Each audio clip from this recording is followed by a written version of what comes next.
नमस्कार, बहुत स्वागत आप सभी का। जी मध्य प्रदेश छत्तीसगढ़ देख रहे हैं आप और आपके साथ मैं हूं कीर्ति दीक्षित। उमा भारती से मिलने पहुंचे हैं मुख्यमंत्री शिवराज सिंह चौहान। उमा भारती के बंगले पर पहुंचे हैं मुख्यमंत्री शिवराज सिंह चौहान और नई शराब नीति आने के बाद दोनों नेताओं की ये पहली मुलाकात है। नई शराब नीति के बाद उमा भारती ने सरकार की तारीफ की थी और इससे पहले प्रदेश में शराबबंदी की मांग भी उमा भारती की तरफ से उठाई जा रही थी। तो उमा भारती से मुलाकात करने के लिए मुख्यमंत्री शिवराज सिंह चौहान पहुंचे हुए हैं। ज्यादा जानकारी के साथ संवाददाता आकाश द्विवेदी जुड़ गया। आकाश, शराबबंदी को लेकर के जो नई नीति जारी की गई है, शराब नीति, उसके बाद अब पहली मुलाकात है, क्या मायने हैं इस मुलाकात के? देखिए, नई शराब नीति मध्य प्रदेश की आई है, उसके बाद पूर्व मुख्यमंत्री उमा भारती और मुख्यमंत्री शिवराज सिंह चौहान की पहली मुलाकात है। ये पूर्व मुख्यमंत्री उमा भारती का बंगला है, जहां पर मुख्यमंत्री शिवराज सिंह चौहान पौधारोपण के बाद उनसे मुलाकात करने पहुंचे हैं। करीब 5 से 7 मिनट से दोनों नेताओं के बीच बातचीत चल रही है, क्योंकि नई शराब नीति में सरकार ने ऐतिहासिक फैसला लिया और यह तय किया कि इस बार अहाते जो हैं वो प्रदेश भर के सभी अहातों को बंद किया जाएगा। इसके साथ ही नई दुकानें नहीं खुलेंगी, जिसके बाद पूर्व मुख्यमंत्री उमा भारती ने भी इस फैसले का स्वागत किया था और मुख्यमंत्री के भी सम्मान का कार्यक्रम रखा था, लेकिन वो कार्यक्रम नहीं हो पाया। अब देखिए, इन दोनों नेताओं के बीच मुलाकात चल रही है, क्योंकि इसके पहले पूर्व मुख्यमंत्री उमा भारती लगातार ये मांग उठाती रही है कि मध्य प्रदेश में शराबबंदी होनी चाहिए, सड़कों पर उतरने की वो बात कह चुकी हैं। लेकिन अब नई शराब नीति जब मध्य प्रदेश में तैयार हुई है तो उससे उमा भारती संतुष्ट नजर आए। उन्होंने ट्वीट कर अपनी खुशी भी जाहिर की और उसे ऐतिहासिक फैसला बताया था। उन्होंने कहा था कि अन्य राज्य भी इसे अपनाएंगे। देखिए, अब दो दिग्गजों की मुलाकात है, क्योंकि उमा भारती मध्य प्रदेश की पूर्व मुख्यमंत्री रह चुकी हैं और इसके साथ ही सीएम से जो बातचीत होगी तो निश्चित तौर पर वो अहम मुद्दों पर ही होगी।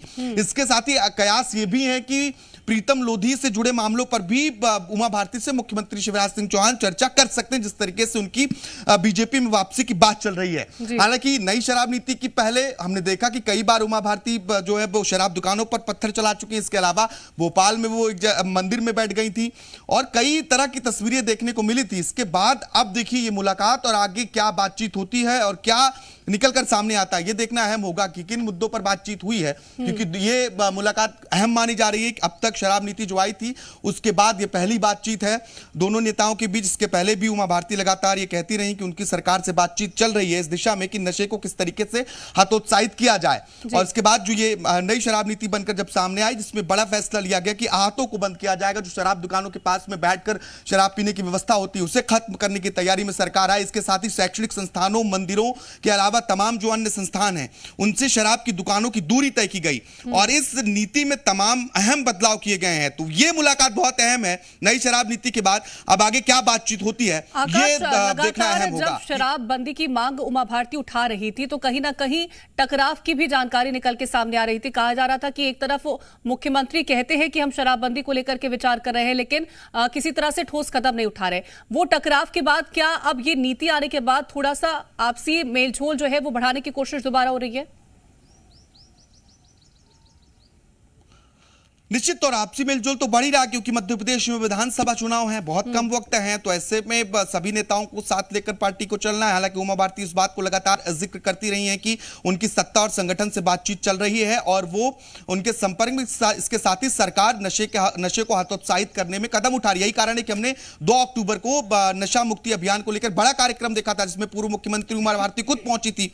और अब जो नई शराब नीति आई, इस शराब नीति में भी इस बात का बार बार जिक्र किया गया कि यह शराब नीति नशे को हतोत्साहित करने वाली है। इसके अलावा तमाम अलग अलग कार्यक्रम मध्य प्रदेश में चलाए जा रहे हैं, जिससे नशे में पर रोक लगाई जा सके, लोगों को नशा छुड़ाया जा सके।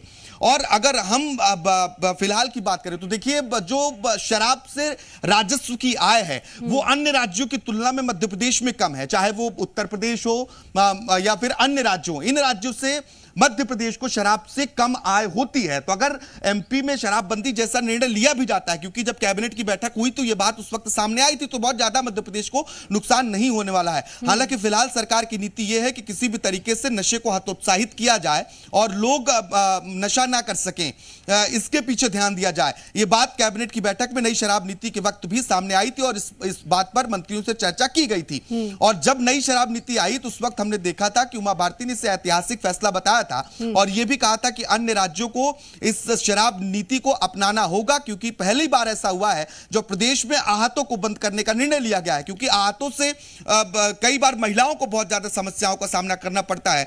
जो लोग शराब पीकर निकलते हैं वो अलग अलग तरीके की गतिविधियों में लिप्त होते हैं, एक्सीडेंट्स होते हैं। तो ये एक बड़ा निर्णय मध्य प्रदेश में हुआ है, बड़ा निर्णय लिया गया था और उस निर्णय के बाद मुलाकात करने के लिए मुख्यमंत्री शिवराज सिंह चौहान पहुंचे हैं। क्या मुद्दे रहेंगे जिनको लेकर के चर्चा होती है, वो फिलहाल के लिए निकल के जरूर सामने आ जाएंगे। आकाश, तमाम जानकारी पहुंचाने के लिए शुक्रिया आपका।